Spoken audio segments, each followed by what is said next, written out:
Hey everybody, ABC 10 meteorologist Brendan Minchef here with an extended look at the forecast. And frankly, it's going to be a little bit quieter. It looks like an average end to the month of July for a July that really has been anything but average. And we'll talk about those numbers for July in just a second, but I do want to start with the weather impact headlines. We're going to continue to see seasonally elevated fire danger. And honestly, it's going to be that way basically until it rains again, whenever that may be, hopefully in the not too distant future. But the fuels are just so dry right now that even on the days when it's cooler, even on the days when there's less wind, there's still going to be that risk for new fire starts. We are going to have a weaker Delta breeze starting for Sunday and really continuing through at least the first half of the week. There'll still be Delta breezes, but it'll just be weaker than what we saw on Saturday. And then warmer, still mild though, to start the week Sunday, Monday, and even Tuesday, some upper 80s and low 90s. All right, let's start with the numbers. These were the high temperatures for Saturday. 78 degrees downtown, 75 degrees Sacramento Executive, 81 Stockton, 83 in Modesto. You see the averages here, the average highs in the middle 90s, the average lows about 60 degrees, a little bit warmer than that even. So our low temperatures in the 50s for Saturday, high temperatures in the 70s and low 80s. This was the coolest day for Sacramento and Stockton since May 25th, and it was the coolest day in Modesto since June 3rd. So it has been a while since we've had temperatures in the 70s and 80s. Picking up the calendar from basically the middle of June, June 23rd, all the way to July 27th when we topped out at 78 degrees. It has just been a really, really hot stretch. The red are above average days, and I've added the yellow bar for all the days that made it to at least 100 degrees. The average high temperature in Sacramento since June 23rd is 102 degrees. To put that differently, if you were to evenly break up, right, the afternoon heat across the last month and a half, that means each day would have a high temperature of 102 degrees. That just goes to show you how hot it has been. And even middle of June, before June 23rd, we were still seeing highs in those upper 90s and low hundreds.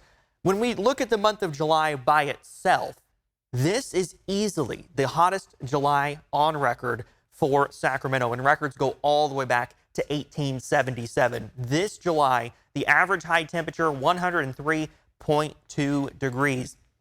The second warmest July, July 1988, 99.6 degrees, 2017, 98.5, 2005, 98, basically 98.5, and July 1996, 98.3 degrees. So we are easily topping the charts with how hot this month has been. And keep in mind, at the time of this recording, there's still about 4 days left in the month that we're going to continue to tweak this number with. Now, going forward, it does look like we'll see closer to average temperatures to finish the month.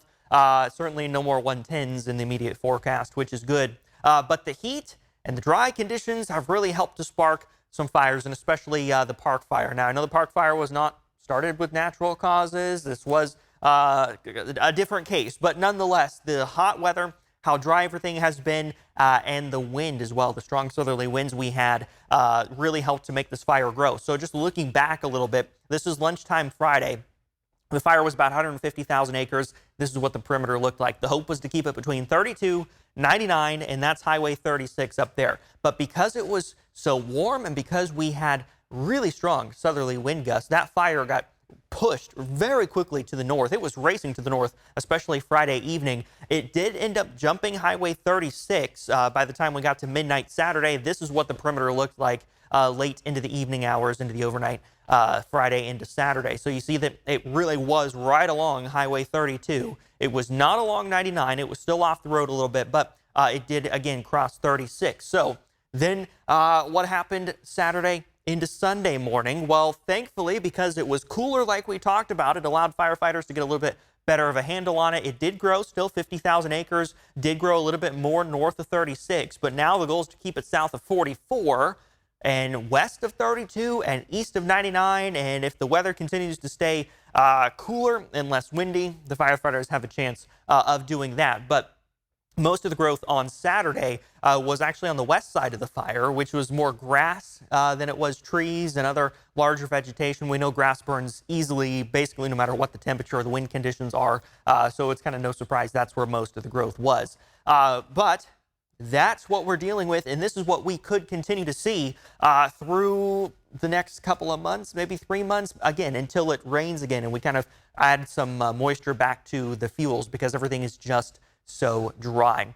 Now, the good news is, if we're looking for positives, if you're in Yuba City, Sacramento, Stockton, Modesto, out towards Davis, in the Bay Area, Tahoe, that smoke is honestly to the north of us because we've had some strong southerly winds. We have that delta breeze that's helping to keep our air clean. So this is the near surface smoke. It's literally off the charts in some places here. And it's going to stay to our north. We may get some hazy skies from some other fires in the area. Some wraparound effect may happen a little bit. But generally, the majority of that smoke is going to stay to the north. It's going to go through Susanville, through parts of northern Nevada and Idaho, and into the Intermountain West. But for us here in Sacramento, in Stockton, Modesto, in the Bay Area, most of that smoke is going to be to our north. Now, this is near surface.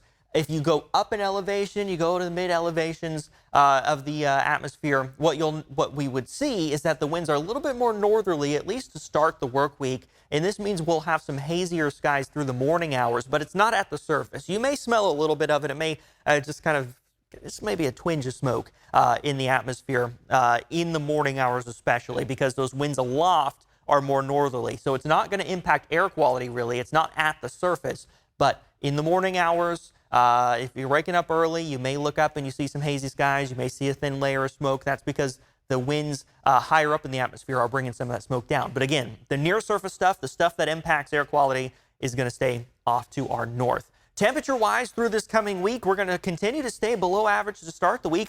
Forecast high of about 89 on Monday. It's a little more than 5 degrees below average for the time of year. Tuesday, we continue to stay below average. Wednesday, we kind of return to more seasonal highs, just right around that average high of 95. Thursday, Friday, again, we're going to be back above average, but this is just within about 5 degrees of where we normally would be. So it's not going to be significantly warmer, not significantly cooler. Saturday was certainly an anomaly, but the weather pattern is going to be, again, pretty nice to finish the month. This high pressure going to continue to scoot east through Monday and Tuesday. We kind of end up in between some systems. But by the time we get to August, high pressure builds back in over the west coast. So this is August 2nd, and you see, there you go, there's that ridge building back in, and that continues through the first weekend of August now, Tuesday, August 6th. And we continue to see that high pressure sitting overhead. So we are going to be looking at warmer temperatures coming back, but in the short term at least, temperatures stay very seasonal. As that high pushes to the east, it takes that monsoonal moisture with it, so we won't see some Sierra thunderstorms through most of this coming week until that high pressure returns towards that first weekend in August. Then maybe we'll see some of those Sierra thunderstorms. But it does look to be dry across the region for much of this coming week. Again, maybe a little bit of some upper elevation smoke. By upper elevation, I'm talking about the atmosphere, not, Placerville, not Tahoe, not anything like that. In the atmosphere, you look up, you may see some hazy skies like we talked about. That's going to be about it, honestly. A really nice start to the week. Sunday, Monday, Tuesday, 80s and 90s, morning lows on Monday, still in the 50s, but then we'll go back into the 60s for Monday and Tuesday. And honestly, through the coming week, it's just kind of a slow and steady trend. Nothing significant, nothing that looks bad or stands out and you go, that's going to be really hot. It's not too bad. 97 Wednesday, 99 Thursday, 100 on Friday degrees. Again, for the end of July, start of August, which is typically, climatologically speaking, our hottest time of the year. You can't ask for much better weather than this because it could be so much worse. As we know, we had 5 days of at least 110 degrees in July, so this isn't too bad. We do see those highs back towards 105 by the time we get towards about August 6th, when that high pressure was sitting right overhead. But there's time for that to go up or down. So we'll just keep an eye on it over the next 10 days. Again, slow and steady warming trend.